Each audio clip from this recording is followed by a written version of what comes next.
Hello student, welcome to TNC exam prep channel.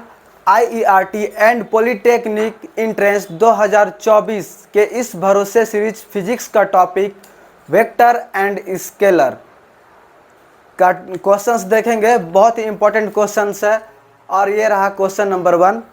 Question number 1 direction का question है। कहता है एक विद्यार्थी अपने घर से पहले 1 किलोमीटर पूरब की ओर, फिर 3 किलोमीटर दक्षिण की ओर और अंत में 4 किलोमीटर पश्चिम की ओर चलकर अपने स्कूल पहुंचता है, तो उसके विद्यालय की घर से सीधी दूरी क्या है। क्वेश्चन नंबर 1 अब बोलता है एक विद्यार्थी अपने घर से पहले, यहाँ एक घर बना लिए, यहाँ डायरेक्शन ये करेंगे, ये हो गया east west north and south, पूरब पश्चिम दक्षिण और उत्तर। यहाँ देखते हैं ये हो गया घर। अब बोल रहा है क्वेश्चन घर से पहले 1 किलोमीटर पूरब की ओर, यानी कि यहाँ से जाएंगे 1 किलोमीटर पूरब की ओर आ गए। फिर उसके बाद बोल रहा है फिर 3 किलोमीटर, यानी 3 किलोमीटर दक्षिण की ओर, 3 किलोमीटर दक्षिण की ओर आ गए। फिर आगे क्वेश्चन बोल रहा है 4 किलोमीटर, मतलब अंत में 4 किलोमीटर पश्चिम की ओर, तो आएंगे 4 किलोमीटर पश्चिम की ओर, 4 किलोमीटर पश्चिम की ओर आ गए। तो अब बोल रहा है कि घर से स्कूल की दूरी, माने यहाँ पर इसका ये स्कूल है, यहाँ से इसकी दूरी निकालना है हमको। ठीक है, अब देखिए, अब इसके सामने कंसीडर करेंगे जब ये लाइन, तो ये 1 किलोमीटर, तो यहाँ तक तो 1 किलोमीटर होगा, 1 किलोमीटर। फिर ये जो डिस्टेंस बच गई, ये जो दूरी बच गई, तो कितना बच गई, ये 4 में से 1 माइनस करेंगे तो कितना हो गया, 3 किलोमीटर। 3 किलोमीटर ये बच गया। ठीक है, और ये जितनी दूरी है ये भी उतनी ही दूरी होगी, ये 3 किलोमीटर, तो ये भी 3 किलोमीटर ही होगा। अब देखिए, अब यहाँ से ये बन रहा है समकोण त्रिभुज। तो हमने पढ़ा है पाइथागोरस का कि जब हम इसका ये निकालते हैं तो दोनों का स्क्वायर करके उसका रूट कर देते हैं। तो हम दूरी निकालेंगे घर से, दूरी बराबर यानी 3 का स्क्वायर प्लस 3 का स्क्वायर, ये दूरी हो गई। 3 का स्क्वायर करेंगे 9, 9 प्लस 9, ये हो गया √18, यानी कितना इसका हो जाएगा, √18 को बाहर निकालेंगे तो 3 बाहर निकलेगा, 3√2 किलोमीटर। आंसर हो जाएगा 3 kilometre. Option number 3 is correct answer, यानी कि ऑप्शन 3√2 किलोमीटर। क्वेश्चन नंबर 2 देखते हैं। यह क्वेश्चन कह रहा है कि दो बल P1 तथा P2 का परिणामी P2 से 90 डिग्री पर है तथा इसका परिमाण P2 के समान है, तो P1 का परिमाण है। अब कह रहा है कि यह है P1 और यह है P2। अब इसके सामने इसका हम परिमाण R ले रहे हैं, R वेक्टर। अब क्या करेंगे कि R का हम परिमाण निकालेंगे, यानी मैग्नीट्यूड निकालेंगे इस तरह से, इधर P है। ठीक है, अब क्या करते हैं, यहाँ पे लिखेंगे R का स्क्वायर इक्वल टू, जब परिणाम निकालते हैं तो क्या कहते हैं, P1 का स्क्वायर प्लस P2 का स्क्वायर और प्लस 2 इंटू P1 P2, यहाँ cos थीटा लिखते हैं। अब पहले थीटा देखेंगे, यहाँ से यहाँ 90 डिग्री है। ठीक है, अब ये जितना P1 है ऐसा ही होगा यहाँ पे इसका परिणाम P1, तब यहाँ से यहाँ ये 90 है और ये हो जाएगा 45 डिग्री और ये भी होगा 45 डिग्री। ठीक है, जो इतना इसका एंगल होता है वही इसका एंगल बनता है, तो ये हो जाएगा 45 डिग्री, यानी 45 प्लस 90, तो थीटा बराबर क्या हो जाएगा, 45 डिग्री प्लस 90 डिग्री, टोटल हो जाएगा 135। यहाँ थीटा का वैल्यू क्या हो जाएगा, 135 degree, 135 degree.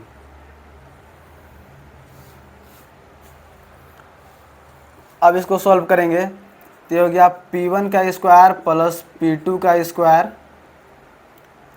Plus 2 P1 P2 और कॉस 135 डिग्री का मान होता है -1/√2। अब ये 2 से √2 कटाएंगे तो रूट 2 है, इसको हम क्या लिख सकते हैं, 2 को लिख सकते हैं √2 इंटू √2। अगर 2 से डिवाइड करें तो जगह √2 से √2 कट जाएगा, बच जाएगा √2। तो यहाँ पे क्या हो जाएगा कि P1 का स्क्वायर प्लस P2 का स्क्वायर प्लस इससे ये कटेगा √2 पर में, तो हो जाएगा √2 P1 इंटू P2। ठीक है, यहाँ आर स्क्वायर किए हैं, ये हो जाएगी वैल्यू। अब इसके बाद क्या करते हैं, अच्छा ठीक है, ये रूट है ना, ये रूट यहाँ पे किए हुए हैं तो यहाँ पे स्क्वायर नहीं होगा। ठीक है, अब देखिए क्या करते हैं, अब बोल रहा है कि परिणामी P2 है तो यहाँ पे लिखते हैं P2। ठीक है, रूट को इधर कंसिडर करते हैं तो ये हो जाएगा P2 का स्क्वायर, इधर हो जाएगा P1 का स्क्वायर अब प्लस P2 का स्क्वायर अब प्लस, अच्छा ये देखते हैं यहाँ -1/2 है। ठीक है, तो माइनस अब प्लस क्या हो जाएगा, यहाँ पे ये माइनस में रहेगा, यहाँ पे माइनस, अब ये माइनस प्लस माइनस हो जाएगा तो यहाँ पे हो गया -2√2 P1 P2। अब ये P2 का स्क्वायर है, अब P2 का स्क्वायर इधर आएगा तो माइनस हो जाएगा, तो इधर बन जाएगा 0, ये हो जाएगा P1 square -√2 P1 into P2। ठीक है, अब इसको आगे लिखते हैं, इसको लाएंगे इधर तो हो जाएगा P1 का स्क्वायर माइनस में माइनस माइनस कट जाएगा प्लस हो जाएगा, तो P1 का स्क्वायर √2 P1 इंटू P2। अब P1 का स्क्वायर है तो एक P1 से एक P1 कट जाएगा, तो P1 बराबर क्या बच जाएगा √2 P2। P1 का ही निकालना था परिमाण, तो क्या आ गया √2 P2, यानी कि option number 2, option 2 is correct answer. Question number 3 देखेंगे, क्वेश्चन नंबर 3 कह रहा है द फोर्स इज, मतलब बल होता है, तो बल होता है इसकी राशि बताने की, अदिश राशि होती है कि सदिश राशि होती है, बल, ये है बल यानी कि फोर्स। तो फोर्स बराबर होता है मास इंटू एक्सेलरेशन, यानी द्रव्यमान गुणे त्वरण। तो ये जो होता है सदिश राशि होती है, यानी कि ये वेक्टर और ये स्केलर। तो जब अदिश में सदिश से गुणा करते हैं, यानी कि अदिश गुणे सदिश, तो फाइनल में जो आता है रिजल्ट वो कैसी राशि होती है, तो सदिश राशि होती है। इसलिए बल हमारा क्या है, यहाँ एरो लगाए हैं, मतलब कि ये क्या है, सदिश राशि है, सदिश राशि, यानी कि ऑप्शन क्या हो जाएगा, option 1 is correct, vector quantity.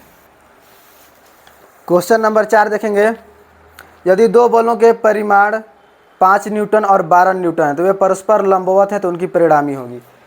यानी कि एक है आपका 5 न्यूटन, ये लंबवत है, 5 है और 12 न्यूटन है। ठीक है, तो इसका परिणाम यानी इसका रिजल्टेंट आर हमेशा मिड में होता है, ये 90 डिग्री पे है। ठीक है, तो इसके लिए क्या लिखते हैं, आर निकालने के लिए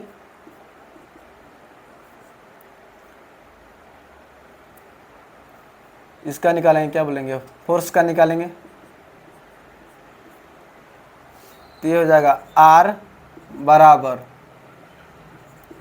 5 का स्क्वायर, ये रूट में चला जाएगा, प्लस 12 का स्क्वायर प्लस 2 इंटू 5 गुणे 12, ये हो जाएगा कॉस। तो ये लंबवत है, लंबवत का मतलब कितना एंगल हो गया, 90 डिग्री, यहाँ पे लेंगे कॉस 90। तो ये हो जाएगा आपका 25 प्लस 144 प्लस, अब देखिए कॉस 90 का मान होता है 0, तो ये हमारा अगर 0 हुआ तो इसमें 0 में मल्टीप्लाई करेंगे तो ये सारा फैक्टर क्या बना देगा, ये इतना पार्ट है जो क्या बना देगा, जीरो बना देगा, यानी ये हो जाएगा जीरो। अब इसको ऐड कर देंगे 169, तो 169 का हम जानते हैं स्क्वायर रूट कितना होता है, 13, यानी कि जो रिजल्टेंट होगा कितना का होगा, 13 न्यूटन का होगा। ये हो जाएगा answer. Option number 2, option 2 is correct answer. Question number 5 देखेंगे, यदि 6 न्यूटन एवं 8 न्यूटन के दो बल एक पिंड थीटा पर कोण पर कार्यरत हैं तो उनकी परिणामी 10 न्यूटन है, तब थीटा का मान क्या होगा। यहाँ पे आर का मान दिया हुआ है, आर का मान दिया हुआ है 10 न्यूटन, और एक है 6 न्यूटन और 8 न्यूटन, यानी इस तरह से 6 न्यूटन है और एक है 8 न्यूटन। ठीक है, अब इस तरह से दिया हुआ है, इसका हमको यही फाइंड करना है थीटा। तो क्या लिखेंगे यहाँ पे, आर बराबर रूट में लिखेंगे इसका स्क्वायर, 6 का स्क्वायर प्लस 8 का स्क्वायर प्लस 2 इंटू 6 गुणे 8 और इंटू कॉस थीटा। 6 का स्क्वायर हो जाएगा 36, यहाँ वैल्यू दिया हुआ है, आर का वैल्यू पहले से दिया हुआ है 10 न्यूटन का है परिमाण यानी मैग्नीट्यूड हमारा 10 न्यूटन का है। तो 36 प्लस 64 48, यानी कॉस थीटा हमको निकालना है। तो हम क्या करेंगे, इसके बाद कितना 12 12 8 है 96 कॉस थीटा। अच्छा ठीक है, फिर इसके बाद क्या करते हैं, ये हो गया 10 न्यूटन, 36 है ये 64 हो जाएगा 100 प्लस 96 कॉस थीटा, ये हो गया रूट में। ठीक है, रूट वैल्यू है। अब क्या करते हैं, इसके बाद कंपैरिजन करेंगे। क्या हम करेंगे, कंपैरिजन करेंगे। अब देख कंपैरिजन क्या करते हैं, कंपैरिजन ये करते हैं कि अगर रिजल्टेंट 10 न्यूटन है और यहाँ पे दिया हुआ है एक वैल्यू 6 न्यूटन और दूसरा हुआ है 8 न्यूटन, अगर ये देखिए ये जो आया है 96 कॉस थीटा, ठीक है 96 कॉस थीटा, और यहाँ पे 10 कब आएगा, इसकी वैल्यू हमको 10 लाना है, इसकी वैल्यू हमको 10 लाना है। तो 10 कब आएगा, जब इसकी वैल्यू 0 हो जाएगी। तो अगर 0 हो जाएगी तो अंडर रूट क्या बचेगा, 100 बचेगा, तब इसका स्क्वायर रूट कितना आ जाएगा 10। तो हमको इस पार्ट को 0 करना है, इस पार्ट को 0 करना है। तो यहाँ पे थीटा का वैल्यू कितना रखेंगे, इसका पार्ट 0 हो जाए, यानी कि हमको कॉस का वैल्यू इतना ऐसा एंगल लेना है जिसकी वैल्यू क्या होती हो, 0 होती है। तो हम जानते हैं कि कॉस 90 डिग्री की वैल्यू क्या होती है, 0 होती है। तो बाई ऑप्शन चलेंगे, यानी फर्स्ट ऑप्शन है 80 डिग्री, सेकेंड ऑप्शन है 70 डिग्री और 90 डिग्री और 40 डिग्री। तो हम जानते हैं कि 80 डिग्री का वैल्यू होगा नहीं, निकलेगा नहीं, 70 डिग्री का भी जल्दी कैलकुलेट नहीं होगा, टफ होता है, और ये 90 डिग्री। तो 90 डिग्री की वैल्यू कितनी होती है, 0 होती है, यानी कि थीटा की वैल्यू क्या हो जाएगी, cos theta equal to 90 degree. Answer यानी option third, option third is correct answer. Question number 6 देखते हैं, what is the magnitude of a unit vector. यानी यूनिट वेक्टर का, यानी एकक सदिश का परिमाण देखना है, एकक सदिश, यानी यूनिट वेक्टर एकक सदिश। एक एक सदिश को ऐसे भी लिखते हैं, वेक्टर एन को ऐसे कैप लिखते हैं, एन कैप। तो एन कैप एकक है तो इसकी वैल्यू क्या होगी, 1 होगी, यानी ऑप्शन 1 देखेंगे किस में दिया हुआ है, ऑप्शन 1 में दिया है, option 1 is correct answer. Question number 7 में दिया है, निम्नलिखित में से किसका परिमाण शून्य होता है। पहला है fix vector, fix vector option wise करेंगे। फर्स्ट में दिया है फिक्स वेक्टर, फिक्स वेक्टर। अब देखिए वेक्टर है जो सदिश है उसका मान क्या है, फिक्स है। तो फिक्स है तो ये इसकी वैल्यू कोई कुछ भी हो सकती है, फिक्स है तो कुछ भी फिक्स होता है, 1 हो सकता है, 0 हो सकता है, ये तो ये फर्स्ट ऑप्शन तो नहीं होगा। Second option zero vector. अब ये देखिए, ये है जीरो वेक्टर, यानी इसको बोलते हैं शून्य सदिश। शून्य सदिश। अब ये सदिश कैसा है? तो शून्य सदिश है। जब शून्य सदिश है तो हम यकीन से कह सकते हैं कि जो भी सदिश की ये वैल्यू होगी हमेशा क्या होगी? शून्य ही होगी। तो इसको शून्य सदिश भी कहते हैं और इसको जीरो वेक्टर और नल वेक्टर भी कहते हैं। नल वेक्टर, नल वेक्टर का मतलब होता है कि खाली वेक्टर, इसमें कुछ नहीं है, मतलब क्या है? जीरो है। तो हमारा option number 2 is correct answer हो जाएगा। क्वेश्चन नंबर 8 देखेंगे। एक राशि जिसमें केवल परिमाण होती है। दो चीज होता है राशि, दो तरह की होती है राशि, एक होती है सदिश, एक होती है अदिश। पहले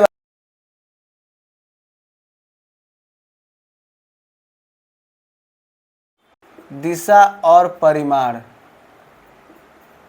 दिशा और परिमाण ये दोनों रहेगा। अदिश वाले में, अदिश वाले में केवल दिशा रहेगा, परिमाण नहीं रहता उसमें, परिमाण नहीं रहेगा। तो क्वेश्चन क्या है कि कौन सी राशि है जिसमें केवल परिमाण ही होता है? तो परिमाण किस में होता है? केवल अदिश राशि में, यानी कि ऑप्शन 1 हो जाएगा। ऑप्शन 1 में दिया है स्केलर। स्केलर, स्केलर बोले तो अदिश राशि, अदिश राशि। ऑप्शन फर्स्ट स्केलर है, यही हमारा करेक्ट आंसर हो जाएगा। क्वेश्चन नंबर 9 देखेंगे। Two forces with magnitude are in ratio. अब इसका मैग्नीट्यूड क्या दिया हुआ है? रेशियो में दिया हुआ है, यानी इसका मैग्नीट्यूड रेशियो में दिया हुआ है, यानी 3:5 इस तरह से दिया हुआ है। ठीक है। अब इसका रिजल्टेंट ये हो गया रेशियो, यहाँ पे लिखेंगे मैग्नीट्यूड का, ये रेशियो में वैल्यू दिया हुआ है। अब इसका रिजल्टेंट यानी हो जाएगा इसका परिमाण। परिमाण इसका दिया हुआ है 35 न्यूटन। ठीक है, यानी ये दो बल है, उसका मान अनुपात में दिया हुआ है 35 न्यूटन। अब इसमें पूछ रहा है the angle of inclination 60 degree है। अब 60 डिग्री यानी कि ये दोनों जो एंगल है 3 और 5 का, ये कितना पे है? 60 डिग्री पे है, यानी इसका ये जो ढाल है, स्लोप बोलते हैं जिसको, ये 60 डिग्री पे है। तो पूछ रहा है इसमें calculate the magnitude of each forces. तो हमको इसका मैग्नीट्यूड ये पता करें, यानी इसकी जो अनुपातिक वैल्यू दी हुई है इसकी रियल वैल्यू पता करनी है, किसी वास्तविक में यहाँ पे नंबर कितना होगा, यानी कितना कितना न्यूटन होगा। तो ठीक है, देखते हैं। तो परिमाण दिया हुआ हमारा 35 न्यूटन, 35 न्यूटन कर लेंगे यहाँ पे 35 न्यूटन। हम जानते हैं क्या करते हैं, इसमें हम शामिल करते हैं एक्स को, एक्स शामिल कर देते हैं। तो क्या हो जाएगा, ये रूट में हो जाएगा 3x का स्क्वायर प्लस 5x का square plus 2 into 3x into 5x into cos, slope कितना दिया हुआ था? 60 डिग्री, तो कॉस 60। ठीक है, ये हो गया 35 न्यूटन। 3x का स्क्वायर यानी कि 9x का स्क्वायर प्लस 5x का स्क्वायर यानी 25x का स्क्वायर। कॉस 60 की वैल्यू होती है 1/2। कॉस 60 की वैल्यू कितनी होती है? 1/2। इसकी वैल्यू होती है 1/2। तो 2 से 2 कैंसिल हो जाएगा, तो कितना हो जाएगा? 5×3 15, यानी कि 15 और x का मल्टीप्लाई होगा x², यह है रूट में।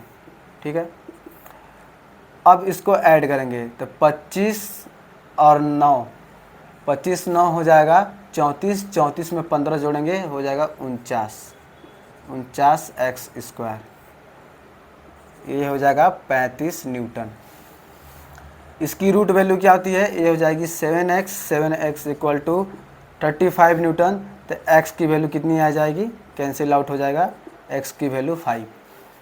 तो रियल वैल्यू पता करना है। तो एक वैल्यू हो गई 3x,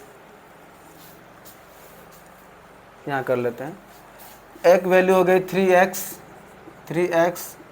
और दूसरी वैल्यू है 5x। तो x की वैल्यू हमको पता है 5, तो इसमें हम 5 से मल्टीप्लाई कर देंगे, तो जगह 15 न्यूटन, और इसमें 5 से मल्टीप्लाई कर देंगे तो जगह 25 न्यूटन, यानी जो हमारी वैल्यू होगी 15 न्यूटन से 25 न्यूटन, यानी एक वैल्यू 15 न्यूटन और दूसरी वैल्यू 25 न्यूटन, यानी ऑप्शन हमारा 2 करेक्ट हो जाएगा। Option 2 is correct answer. तो उम्मीद करते हैं ये क्वेश्चन आपके एग्ज़ाम के लिए बहुत ही फ़ायदेमंद होंगे, और comment, like, share and subscribe करना ना भूलें। अगर इसमें और सुधार की ज़रूरत है तो आप कमेंट करिएगा, उसको आगे और भी बेहतर सुधार करने की कोशिश किया जाएगा। धन्यवाद।